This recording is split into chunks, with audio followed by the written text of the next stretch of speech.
Hi guys! Magandang hapon sa inyong lahat. My name is Kay at gusto ko lamang pong magpasalamat sa inyong lahat, sa lahat po ng sumubaybay, nanood at bumili na po ng ating Kayserine products. Ngayon po, I just wanted to clarify po kung paano nga po ba ginagamit ang ating Kili Bomb Soap. So, ang ating Kili Bomb Soap po ay ginagamit po as booster soap.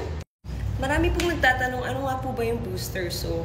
So, ang booster soap po, pwede po natin yan isabay sa kung ano yung main soap na ginagamit natin ngayon.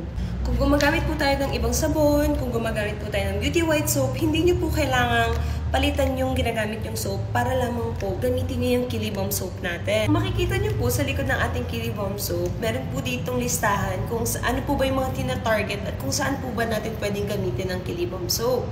So, meron po ditong underarm, sa mga pimples, sa thighs po, sa mga chicken skin, tsaka sa bum po natin.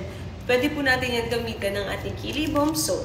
So, ang ating Kili Bomb Soap po, gagamitin po natin siya after natin magsabon ng ating main soap na ginagamit. Kung beauty white soap po yan, mas magandang combo pa po lalo ng ating Kili Bomb Soap.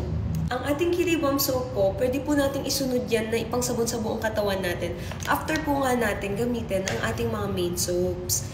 Ang iniisip po kasi ng ibang tao, gagamitin lamang po natin yan kung saan lang po tayo may pimples, kung may back knee tayo, sa ating kilikili, sa ating mga siko, sa mga tuhod. Pero hindi po. Pwede niya po yun gamitin ng ganun, pero pwede rin po natin gamitin sa ating buong katawan. Kasi nga po, booster siya.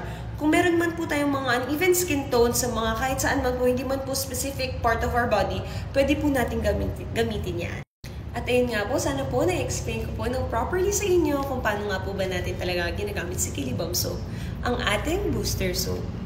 And also guys, pwede na po natin itong i-purchase sa ating TikTok shops. Nandun na po sa ating yellow basket. Pwede nyo pong i-check out ang ating Kayserine page or from my own page po dito. Bye!